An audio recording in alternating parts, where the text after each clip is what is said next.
Greetings, fellow slayers and newcomers alike. Today we are creating the ultimate Adeptus Astartes build in Baldur's Gate 3. This build will utilize a healthy split of War Cleric and Fighter.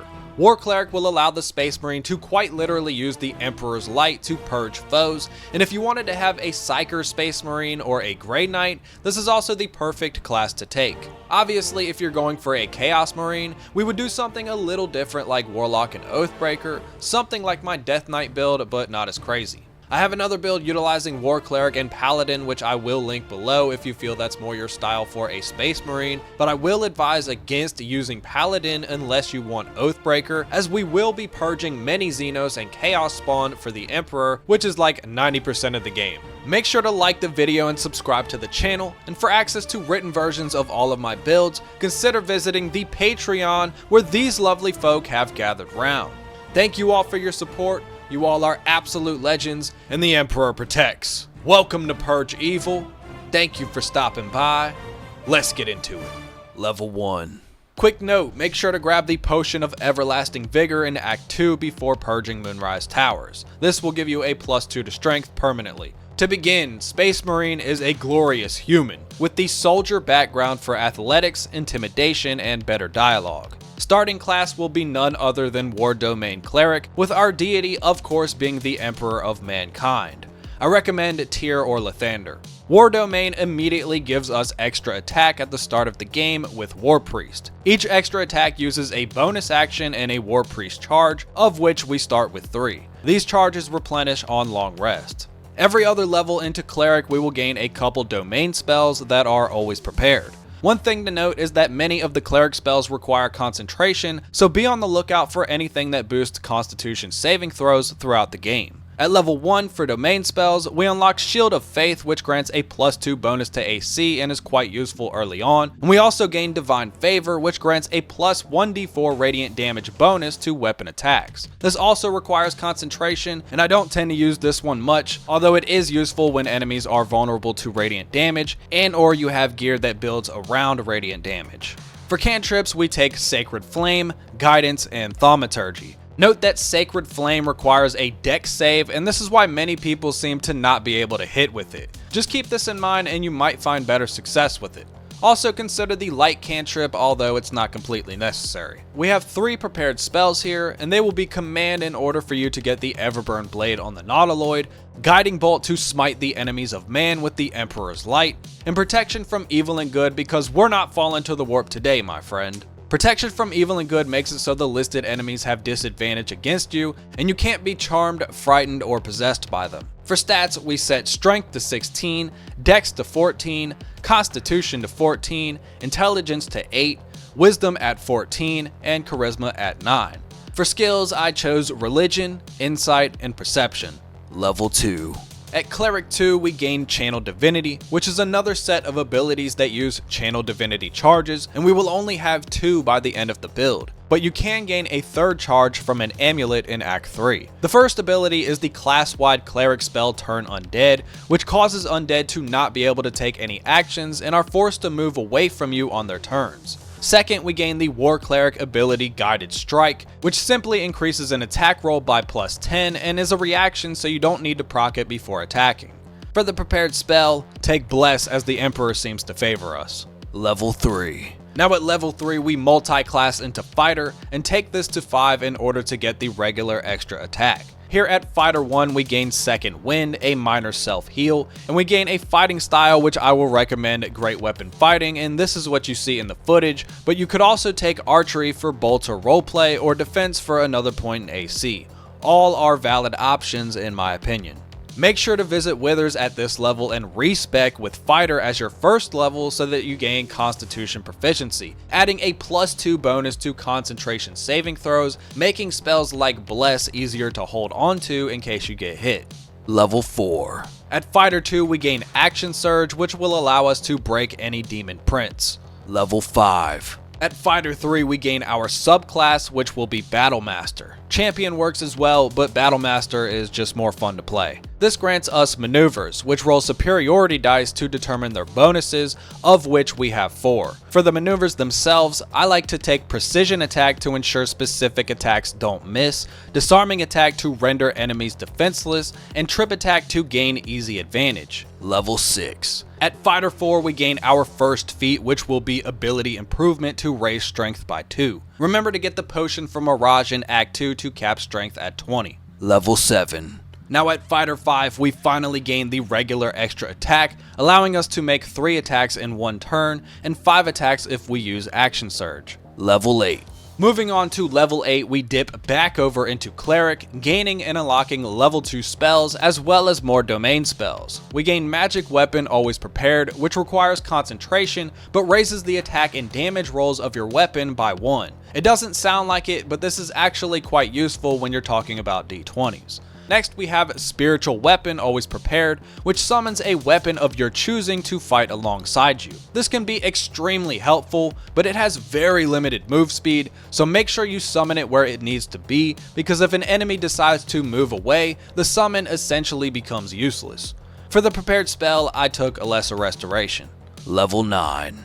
Now at Cleric 4, we gain our second and final feat, which I like to make Great Weapon Master. If you were going for a bolter user roleplay, take Sharpshooter.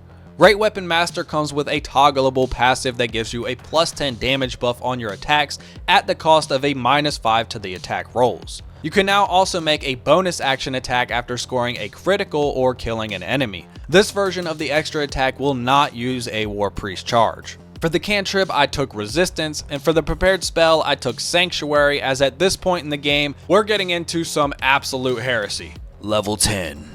At Cleric 5, we gain another War Priest charge, level 3 in domain spells, and Turn Undead has now become Destroy Undead, which deals 4d6 radiant damage as well as the original debuff. For the always prepared domain spells, we gain the goated Spirit Guardians, and you're pretty much always going to have these guys active whenever you're surrounded. This is by far one of the most powerful spells in the game, and some of our gear will make it even better. Keep this one at the ready. Next, we gain Crusader's Mantle, which creates an aura that grants your allies a 1d4 radiant damage bonus to their attacks. I myself don't find this one super useful late in the game. For the prepared spell, Glyph of Warding is the strongest option to take by far, and since we are a Space Marine, we can use either the lightning or the fire versions to simulate grenades or similar equipment, or just chalk it up to the Emperor's Fury. Also note that you can prepare Daylight for the Cazador fight. Pro tip, level 11.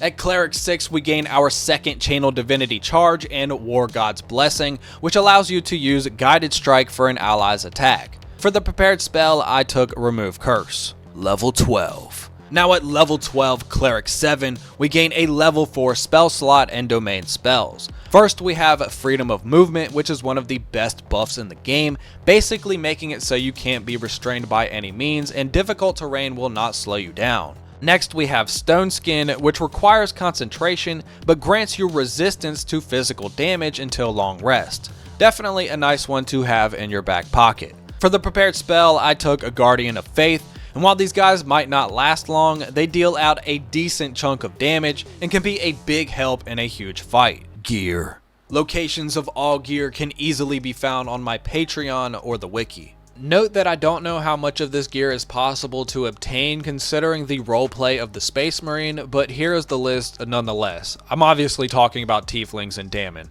Obviously, they're Chaos Spawn. Okay, for Act 1, we have the Holy Lance Helm and the Grimskull Helm, Luminous Armor, Adamantine Splint Armor, Gloves of Dexterity, Gloves of Belligerent Skies, Gloves of the Growling Underdog, Boots of Genial Striding, Disintegrating Nightwalkers, Boots of Stormy Clamor, Amulet of Branding, Periapt of Wound Closure, Pearl of Power Amulet, Crusher's Ring, Strange Conduit Ring, Guiding Light, Safeguard Shield, Adamantine Shield, Light of Creation, You can't use this unless you're considered a construct or you're immune to stuns. So the way that we're able to use this is in Act 2 you can get the Gloves of the Automaton, or in Act 3 you can simply wear the Helm of Baldur. But it is a really good weapon and it has a plus 1d6 bonus lightning damage. Obviously a Force Halberd or Power Halberd, whatever they're actually called in 40k. I know the Grey Knights use them in Chaos Gate Demon Hunters. Everburn Blade, Faithbreaker,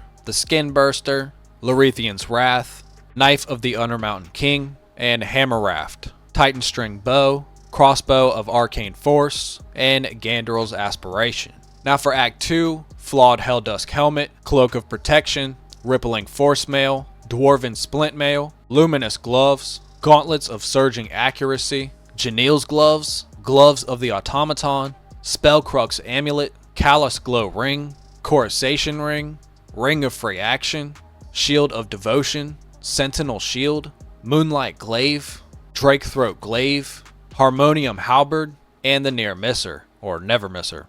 And for Act 3 we have Helm of Baldur, Saravok's Horned Helmet, Helldusk Helmet, Cloak of Displacement, Emblazoned Plate of the Marshal, Armor of Persistence, Gauntlets of Hill Giant Strength, Gauntlets of the War Master, Legacy of the Masters, Helldusk Boots, Boots of Persistence, Amulet of Greater Health, Amulet of the Devout, Spell Savant Amulet, Ring of Regeneration, Viconia's Walking Fortress, Hammer of the Just, Baldur's Giant Slayer, Seathan, Gaunter Mail, and the Deadshot.